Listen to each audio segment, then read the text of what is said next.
This is Gary Atencio with CNTV, and today we're in Colorado. I'm here at Me Too, What Now? Since 2016, this nonprofit has been helping survivors of childhood trauma reclaim their identity and restore their dignity. I'm joined by Ed Squire. Ed, thanks for joining us here today. Gary, thanks for doing this. I'm just really happy to be here. You're a founder of a nonprofit, you're a small business owner. I mean, really, you're a marketing master with experience spanning over the past 30 plus years, back into the early 90s, if you will.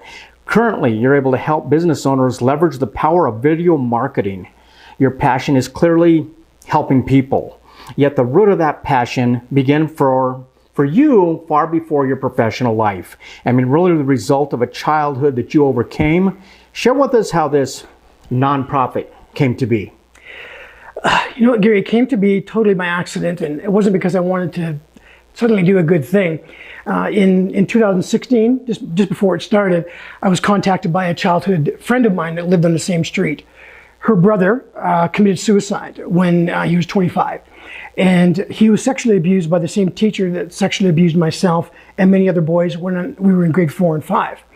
And she asked me to come and speak at a book signing and a book review event in my hometown. And that was really the beginning of my own journey of recovery from childhood sexual abuse and dealing with these effects. And so I thought, you know what, I want to do something about this. I want to speak to make a difference in the other boys' lives that were affected by this teacher and any other survivor that is ashamed, right, of these things. And just try to do something to make a difference. So it wasn't a big vision with a lot of people behind me. That's an exciting journey you've taken here, and it hasn't ended. I mean, the statistics out there show that nearly 35 million U.S. children have experienced one or more types of childhood trauma. I mean, really, that's almost half the nation's children. Do you find that it's more commonplace than Americans would like to admit? Good question. As you know, I have a podcast. I talk to a lot of people. Being in the media business, I see a lot of people. Being in this nonprofit, I see a lot of people. And I'm just overwhelmed with how many people, once they hear my story and they feel comfortable and safe, they'll say, I have to tell you something. This happened to me as well. And then I had a lot of people ask me, do you help people that are not survivors of childhood sexual abuse, but trauma as well? And the main part of what I'm doing is putting myself out there in video, like through my YouTube channel and on my website, and interviewing survivors. And I had so many people reach out who were just survivors of trauma. I changed my mission from helping just survivors of childhood sexual abuse to survivors of childhood trauma. Period. I mean, that's quite a bit. We all have a different story, right? A much wider umbrella as well. I mean, maybe more common than most would admit, yet there is really no typical story. There's not a profile. I mean, this can happen to anyone. At first glance, your childhood not only appears to be happy, but as you say, it actually was happy. Explain that. Yeah, so you have to find a way. You have to find a way in life, no matter what your background is, you have to find a way to be happy. And, I have to say that, I was born and raised in Canada. We spent, as a family, a lot of time on the lake. So I had the snowmobile and motorcycles and fishing and skiing and spending time with the family. But what's hard to believe for some, especially survivors, is that one of my abusers was my grandfather, who also sexually abused my father. And so I grew up with my dad, from that day and age for him, not really having the tools to be able to know how to help me or help himself. So, we don't talk about it. But I have to say, I really had a great mom and dad and a great sister, and we were a great family. And a lot of this stuff wasn't talked about until later in life. So I'm really grateful that I have wonderful memories to look back on. I mean, at a one-time trauma, an abuse or an incident, I mean, that's bad enough. I mean, it can be life-altering. Yet for you and many others, this can go on for months, even years. I imagine it can also take years for people to heal. Do many not even realize the damage was done or what effects it created for them? So that's the hard part. I thought I was fine. Okay. And that's a very common story. You mentioned that, as in the introduction, that I've been in business for 30 years. I used to consult for Fortune 500 companies and had I made a six-figure income. But what was going on in my life behind the scenes, the things that we're ashamed of and the nonsense that we're up to, we don't talk about. And so it was only when I came to a place of self-awareness, when I realized, I thought there's got to be something wrong with me, which is amazing because clearly what I was up to in my life was not good. Well, I was a lot of bad habits and a lot of hurtful things. But it's amazing how I'm not aware of these things as human beings on one level, but as a survivor, we tend to use these things, in a lot of times as just ways to cope, right? They're coping mechanisms, even though they're bad things. So it is a hard journey. And to answer a little more about what you said, getting well from these things, I don't think maybe some people get 100% better. Some people may get better faster, and some people, it may take their entire lives. For me, it's still a challenge, and I think it will be all my life. Interesting. I mean, obviously, a person is living their life, they're thinking they're okay. I mean, how does what is going on in the inside eventually start showing up on the outside? I mean, that's got to affect your work life, your home life, even relationships. Is that something you've witnessed and actually lived through yourself? So I was wondering if you were going to ask me a question like that. And so I want to just be really honest with you in this opportunity to be on your show. It means a lot to me to not, tell the truth about things, but be very mindful of what I'm about to tell you. So how can it be that I'm okay in my life when I'm cheating on my wife for 13 years that we were married?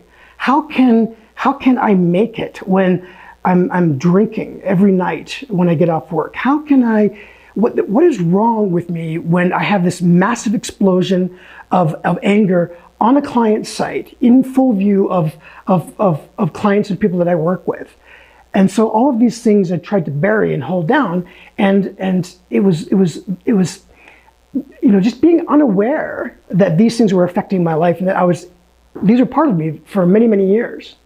I mean, the pain and suffering of shame, hopelessness, blame, even loss of identity. I mean, really a life stolen. I mean, you've been there, you've done that. When and why did you decide that it was time to help others? All right, so Me Too, what now? I got so fortunate with that name because Me Too is a huge SEO keyword that people are looking for. And my tagline is find yourself, live yourself, give yourself. And Me Too in my brand is in black, which signifies that darkness in our lives in that area. And underneath that is Me Too. So my goal with what I'm trying to do is help survivors know that it's okay to not know who you are and to be in this black darkness where you say, okay, I have been sexually abused in my case, or I've been abused physically or emotionally or psychologically when I was a child. Then the what now part of my tagline is in white under find yourself, live yourself. And then give yourself. So finding yourself is figuring out your identity. Living yourself and giving yourself. Living yourself is learning to, okay, who am I? Like you mentioned it, my identity has been stolen. So when you really come alive and awake to this, and you realize that, who am I in the midst of this? I'm not a person who cheats on my wife, but yet I am cheating on my wife. I'm not a person who, has anger outbursts in front of a client when I'm supposed to be a professional. Who am I? And so you have to go through this process, and it's part of it's part of therapy, mental health, and when you get into recovery, and then giving yourself. I believe once we get into a place in our lives where we know our identity, we're comfortable with living it. Somehow we end up giving back into life, and we end up doing something for somebody else, and that's the give yourself part of my logo. Exciting. I mean, these complicated feelings and challenges, you get it. I mean, in recent years, you've gained valuable insights and developed proven tools as well as techniques. How do you deliver these tools and these strategies to other people? So I believe that when you are in recovery, when you've come to the point of where you realize you need to do something, I think a lot of survivors are too ashamed to just talk to somebody or just, what do I do about it? And I think today a lot of people, they look on the internet for information. I believe that every survivor should have a team in place of some sort. Whether I always put together like a psychiatrist, maybe a family doctor, a therapist, and then close friends and family, then people that you can connect with. So for me, what I've done is I've made videos is my biggest thing, and telling my story and getting with other survivors, telling their stories, meeting with other therapists and counselors, and having conversations with them. And when I'm just trying to be myself on social media. And, this is not how I looked when I was in corporate America, but this is who I found myself to be. And I love who I am. I love meeting people, and I love when people reach out to me because they've just found me because they've either looked for Me Too or they've looked for childhood sexual abuse or whatever. And with all the work I'm doing in social media with the 3 different businesses that I have, I'm finding more often people are finding me, and I'm creating these connections. And that's the value, and that's the metric that I use to my success. It's not how many events do I hold, or how many, there's no real numbers that I can show you, or views on my YouTube channel. It's people that I can't even mention to you because they have my trust in them reaching out to me and telling their story, and that's the big part of it. So I'm a small part of a team that every survivor should have. Obviously a perfect fit for you. You always use technology, video to empower other businesses. It is now working for the nonprofit as well. In one of the ways you do this is through your ebook. In the ebook, you basically are weaving your stories through those pages. Is there power in connecting with other survivors? Knowing they're not alone, knowing others have also overcome possibly something similar that you have. That's why I changed the mission from, and it was a big challenge. Do I do that? Because a lot of people that were with me at the time, and still are, they really thought I should stick with helping survivors of sexual abuse. But back to your earlier question, that's not what I wanted to do. What I wanted to do was I just discovered that sexual abuse was part of my story. What's part of your story?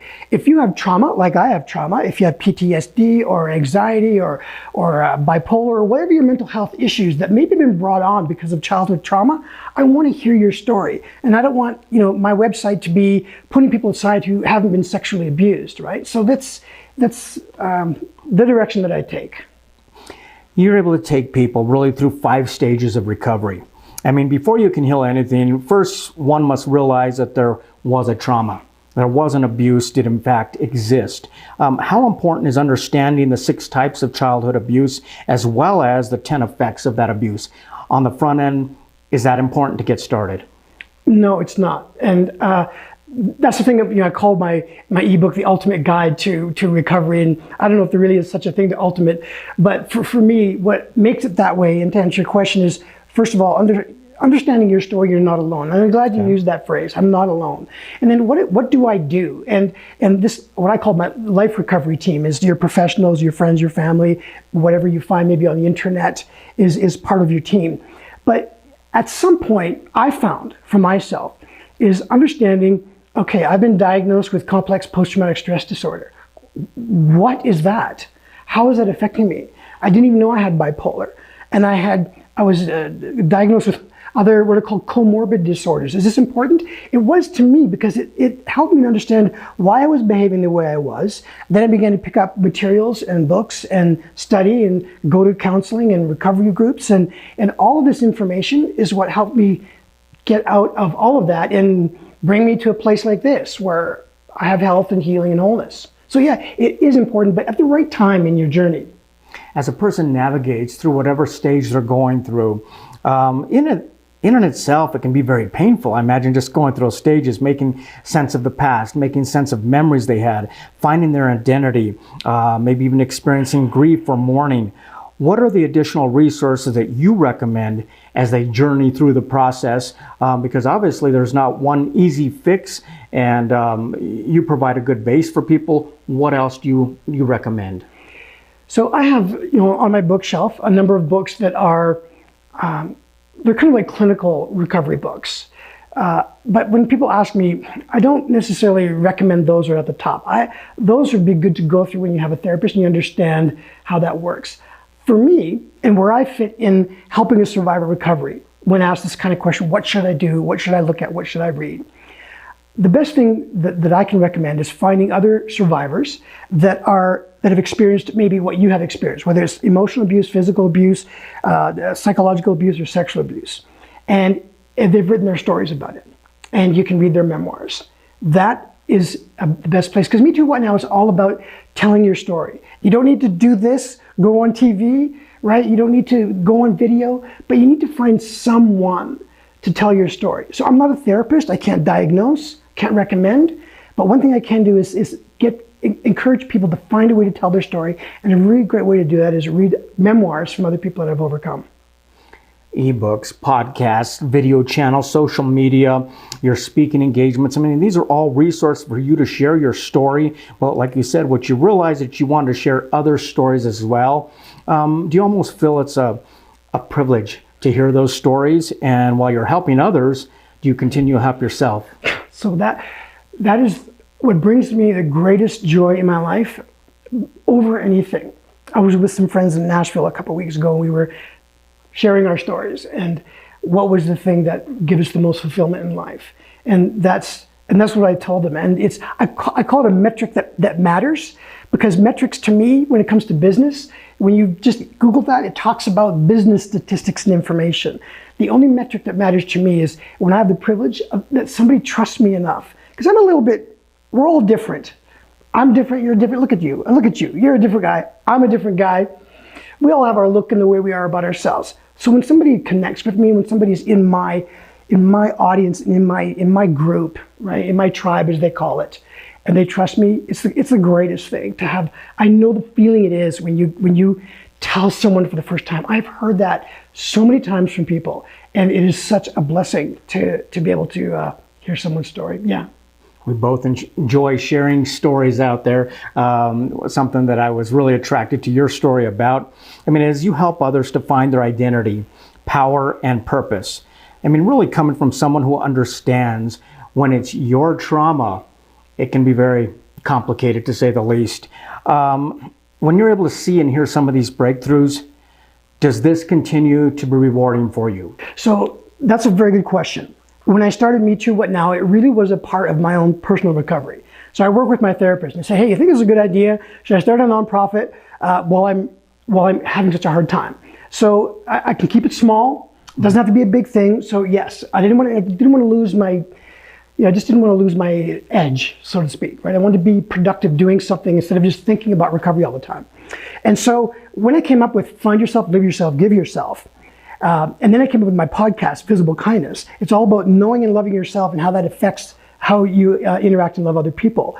So to answer your question, what I'm doing today with my media company and with my podcast is literally my what now story from Me Too, right? So find yourself, I've done the finding yourself. I'm doing the living myself, and now I'm doing the giving myself part. So it continues to, I continue to work at Me Too What Now. I continue to get contacted by people, survivors, organizations, podcasts, and I'm not doing a lot of work as far as creating a lot of content right now, but I will continue to do so in the future, definitely after having this opportunity. And my podcast is all about kindness, and kindness for myself and kindness for others. And the media company I tend to gravitate towards organizations and making films about causes of some kind. So yeah, absolutely. Obviously, the lifeblood of a nonprofit is people coming together. How can others get involved? How can they help your program? Share with us before we let you go. The biggest thing they can do is, first of all, I'm here for survivors. Thankfully, this nonprofit has a very low need as far as revenues and donations are concerned. So the best thing you can do is, if you're a survivor, go to my website. Absolutely, take a look at my ebook. I make myself available all the time to schedule time with me. I don't charge anyone for time, and that's just if you want to talk, right? If you want to talk on the phone or if you want to have a Zoom call, I don't care. That's the biggest thing for me that people can do. I'm here for survivors, not popularity or the rest of the world. I'm here as a resource for people to help them. And then the other thing is, if you go to my YouTube channel, there's all kinds of stuff in there that will make you laugh, it'll make you cry, and it'll give you some information. I have a little mini teaching series. I've done some vlogging. I have some of my blooper, comedic reels on there. I'm just living my own life on that channel, and people find it very helpful. And that's the best thing, is to spread the word about what that is, MeTooWhatNow.com, and provide that to survivors and any other people that know other survivors that haven't found it. That is great. Viewers, let's take a look at the bottom of the screen right there. What you're going to see is the website. First of all, on the website, you're going to learn more about this nonprofit as well as their mission. But obviously, go check out the videos. They've got a YouTube channel you can subscribe to there as well. Testimonials of people that basically have felt a need for this, and they're able to come out and share and learn how they're able to go through the different stages of a childhood. If you're someone out there who's not sure, it's real simple as basically just order the ebook. You'll immediately have access to any of the resources he provides, but not only that, really have access to him. He really makes it pretty easy to reach out to him, be it through Zoom or an email. You can do that as well. Check out the Facebook page like that as well. Once again, that is Me Too, What Now, right here in Colorado, a nonprofit that is helping survivors of childhood trauma reclaim their identity and restore their dignity. Find yourself, live yourself, give yourself. This is Gary Atencio with CNTV. And if you don't know, now you know.